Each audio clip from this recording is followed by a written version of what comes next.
हाय, आपके साथ मैं हूँ Surbhi Sharma. India TV YouTube channel subscribe करिए, बेल आइकन दबाएं।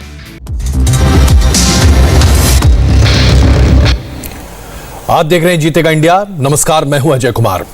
धीरे धीरे ही सही, कोरोना के खिलाफ देश की मुहिम अब असर दिखा रही है।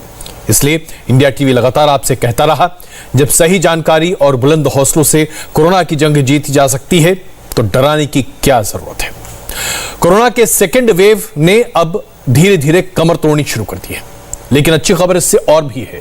खबर यह है कि सेकेंड वेव का पीक भारत ने जो था उसे क्रॉस कर लिया है, उसे देख लिया है।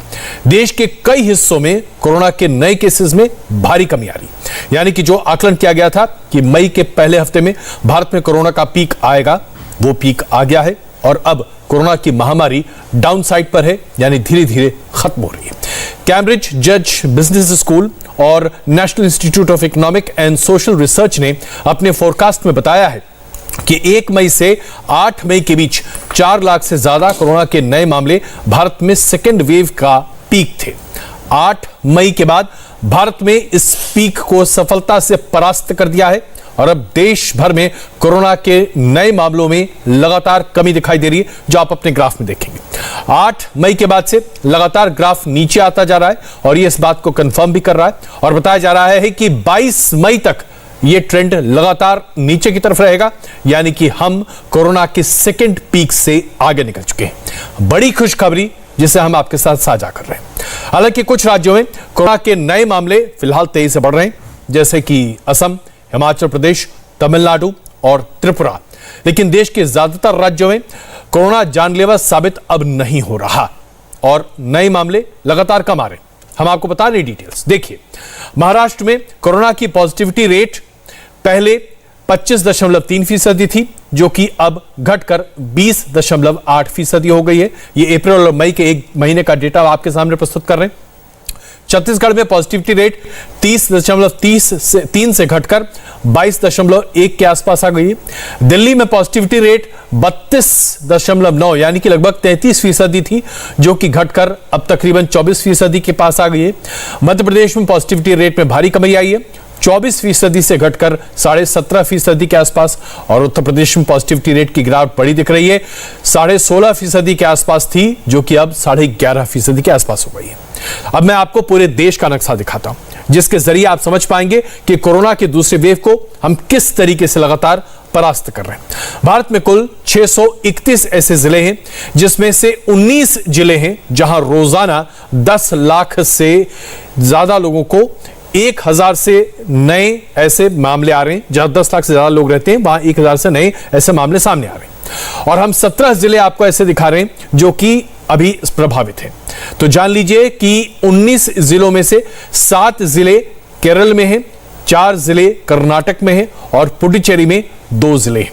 बाकी के जो जिले हैं वो गोवा में हैं, दिल्ली के सभी जिले हैं, हरियाणा का गुरुग्राम है, उत्तराखंड में देहरादून, तमिलनाडु में चेन्नई, गोवा और लक्षद्वीप। वहीं देश में 40 जिले ऐसे हैं जहां प्रति 10 लाख सिर्फ 700 से 1000 रोजाना केस आ रहे हैं, यानी कि यहां पर अब नियंत्रण में स्थिति आ गई है। 87 जिले ऐसे हैं जहां प्रति 10 लाख लोग में 400 से 700 नए संक्रमित मरीज सामने आ रहे हैं।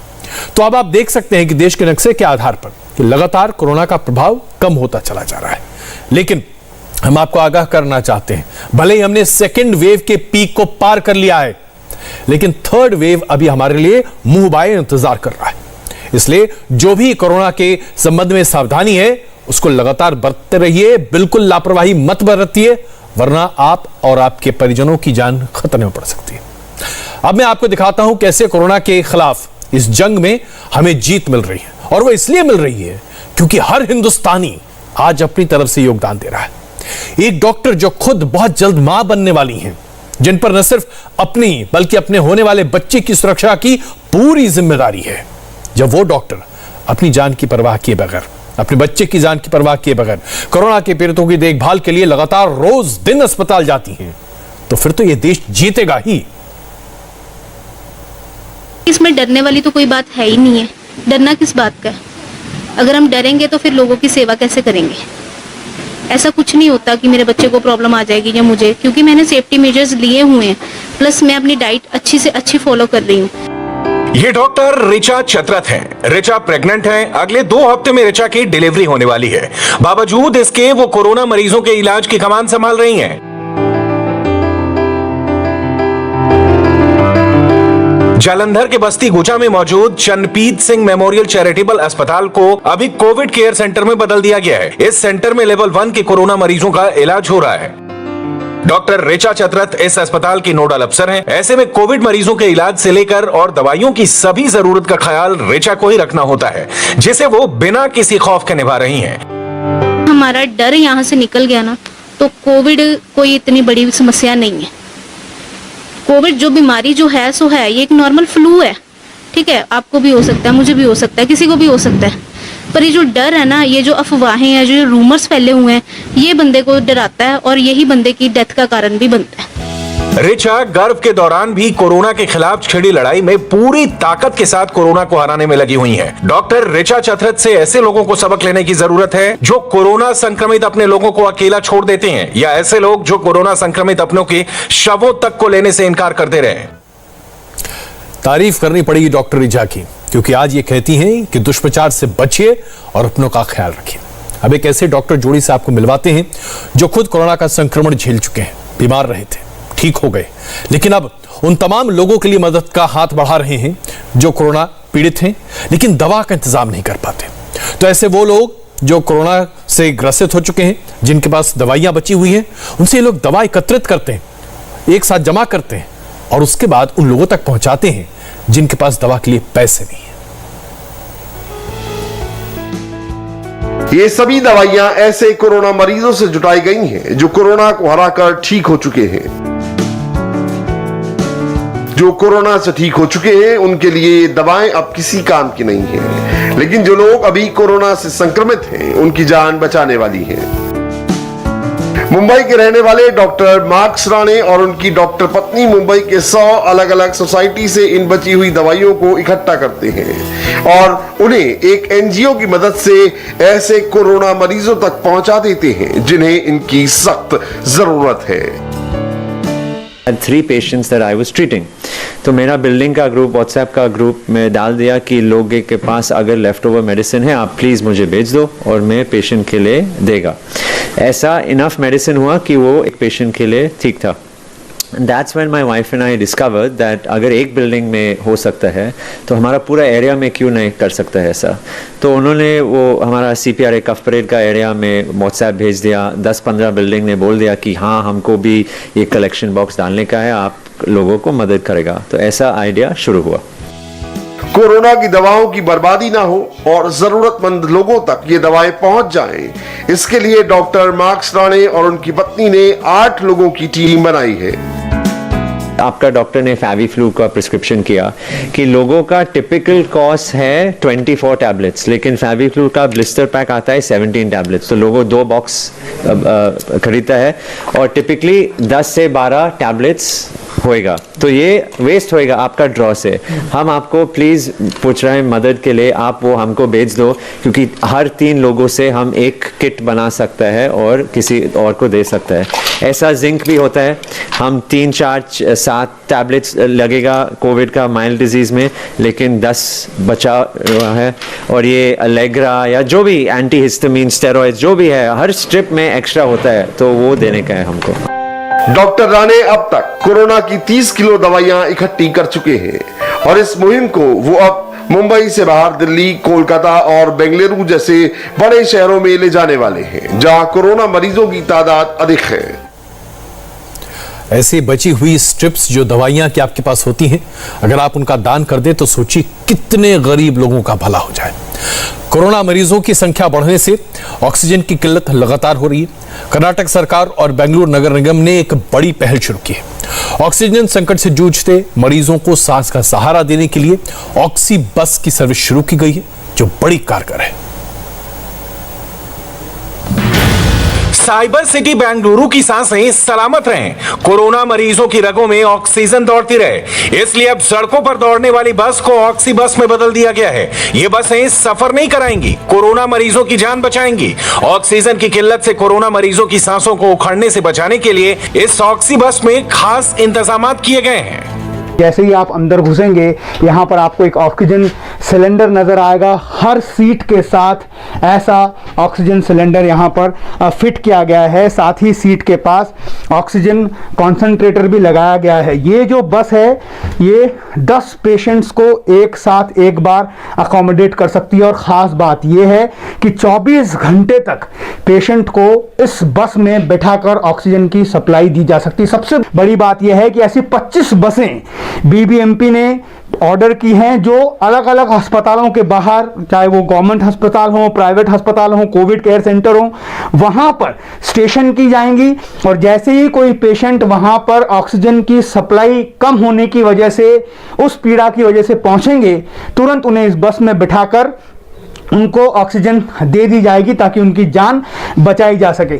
दूसरी अच्छी बात यह है कि ये चूंकि मोबाइल बस है, इसीलिए ज़रूरत के हिसाब से इसे बेंगलुरु के सभी 198 वार्ड के अलग अलग हिस्सों में आवश्यकता अनुसार बीबीएमपी भेज पाएगी। ये बसें बेंगलुरु के उन अस्पतालों के सामने खड़ी रहेंगी जहां कोरोना मरीजों का इलाज हो रहा है, ताकि अगर किसी कोरोना संक्रमित को अस्पताल में बेड नहीं मिल पाता और हालत गंभीर हो तो उसे ऑक्सीजन मिल सके। जहाँ जहाँ ज़्यादा लोग इंतज़ार कर रहे हैं कि एक बेड के लिए, वहाँ बस को भेज सकते हैं। वहाँ बैठ के लोग 8 लोग एट ए टाइम 3-4 घंटे का ऑक्सीजन ले लेते हैं, तो कुछ सुविधा होगी। तो उसी हिसाब से हमने ये सोच के ये किया है। कितनी टोटल ऐसी बसें बन रही है और कहाँ? अभी 20 बन रहे हैं। अभी जो लगाएंगे हम लोग, वो हमारे कमिश्नर बीबीएमपी के साथ बैठ के उनका जो डेटा है उसको लेके वो लोग हमको बोलेंगे कहाँ कहाँ लगाने के लिए ये बस, वहाँ भेज देंगे।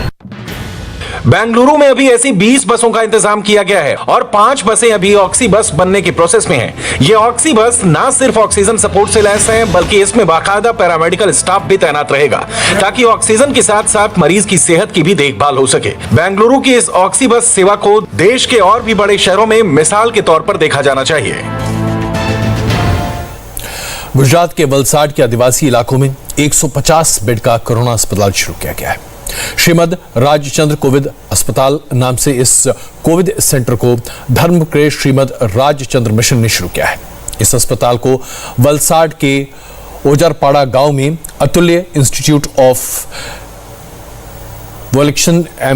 इलेक्शन की बिल्डिंग में शुरू किया गया है। खास बात यह है कि श्रीमद राजचंद्र मिशन के इस कोरोना अस्पताल में मरीजों का इलाज, रहने, खाने और दवाओं के साथ साथ कंसल्टिंग की सभी सुविधाएं उपलब्ध है और ये बिल्कुल मुफ्त है।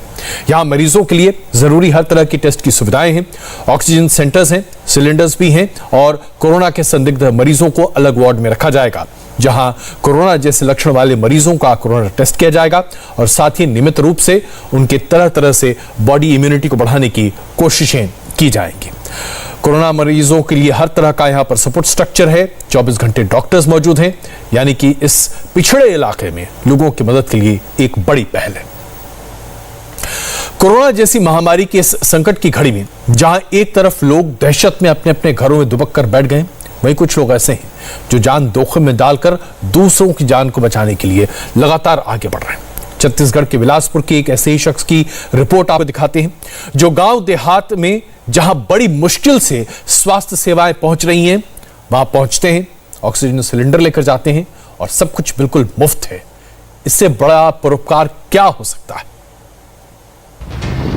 ये हैं रतनपुर के ऑक्सीजन मैन, नाम है सूर्यकांत रजक। सूर्य प्रकाश फैलाकर अंधेरे को रोशन करता है और सूर्यकांत ऑक्सीजन पहुंचाकर कोरोना मरीजों की सांसें बचाने में लगे हुए हैं। गांव देहात में खबर मिलते ही ऐसे ही ऑक्सीजन सिलेंडर लेकर निकल पड़ते हैं मरीजों की जान बचाने। अभी तक हमने देखा है रतनपुर के आसपास ग्रामीण क्षेत्र में रहने वाले लोगों को ज़्यादा परेशानियां हो रही हैं, जिनके कारण अभी हम लोगों ने ये ऑक्सीजन की जो मुहिम थी हमारी, इनको महत्व देते हुए ग्रामीण क्षेत्रों के लिए अधिक शुरू किया गया था। पर अभी स्थिति कोरोना काल के कारण ग्रामीण क्षेत्र के अलावा नगर में भी बहुत इसका डिमांड हो चुका है। शहर में कोविड के कारण ऑक्सीजन की कमी हो रही है, जिसके कारण सभी लोगों को ऑक्सीजन की ज़रूरत पड़ रही है। इसलिए जो है लगातार हम लोग ऑक्सीजन सबको उपलब्ध करा रहे हैं। जिनको भी ज़रूरत है सोशल मीडिया के माध्यम से नंबर है हमारा, वो हमें फ़ोन कर रहे हैं। हमारी टीम जो है लगातार उनके पास जाके उनको ऑक्सीजन दे रही है, उनको डॉक्टर्स की परामर्श पर दवाइयाँ उपलब्ध करा रही है। सूर्यकांत रजक बिलासपुर के रतनपुर सामुदायिक स्वास्थ्य केंद्र में तैनात हैं। महामारी के इस मुश्किल वक्त में सूर्यकांत ने अब तक 50 से अधिक कोरोना के गंभीर मरीजों की जान बचा चुके हैं। संपर्क हुआ तब जाके उन्होंने मुझे सिलेंडर की सुविधा प्राप्त किया। हाँ, गए थे घर लगाने के लिए, खुद लगा के आए हैं फ्री में। अभी स्थिति ठीक है मेरी माँ का। मतलब वो ऑक्सीजन सही समय में दिया, हॉस्पिटल भी वहाँ गए थे, तत्काल ऑक्सीजन लगाए थे, घर में भी आके रात को ऑक्सीजन लगाए, कभी अच्छे से ख्याल रखते हुए दवाई पानी सही समय में दिए। जी पहुँचे 10-15 मिनट में पहुँच गया, 10-5 मिनट में, ऐसा नहीं ज़्यादा समय नहीं लगाए। क्या लोकल आदमी है और ज़्यादा दूर तो है ही नहीं है, तो तत्काल सेवा देने के लिए पहुँच रहे। कोरोना से पहले भी सूर्यकांत गांव के जरूरतमंदों की इलाज में हर संभव मदद करते रहे हैं, लेकिन कोरोना के सेकंड वेव में जब ऑक्सीजन की कमी होने लगी है, सूर्यकांत ने बताया कि चंदा जमा कर 4 ऑक्सीजन सिलेंडर खरीदे और वही ऑक्सीजन सिलेंडर अब लोगों की सांसों को उखड़ने से बचा रहे हैं। अपने इस सेवा भावना के चलते आज सूर्यकांत रतनपुर में ऑक्सीजन मैन बन गए हैं, जिनकी पूरी इलाके में चर्चा है। हम यहाँ पर एक छोटा सा ब्रेक ले रहे हैं, लेकिन आपको बताएं कि मध्य प्रदेश सरकार ने कोरोना काल में बच्चों के लिए एक बहुत बड़ी घोषणा की बात कही है। जानना आपके लिए आवश्यक है। रहिए ब्रेक के बाद। हाय, आई एम सुरभि शर्मा। खबरों से अपडेट रहने के लिए India TV YouTube channel subscribe करिए, साथ में बेल आइकन जरूर दबाएं। जुड़े रहें इंडिया टीवी के साथ।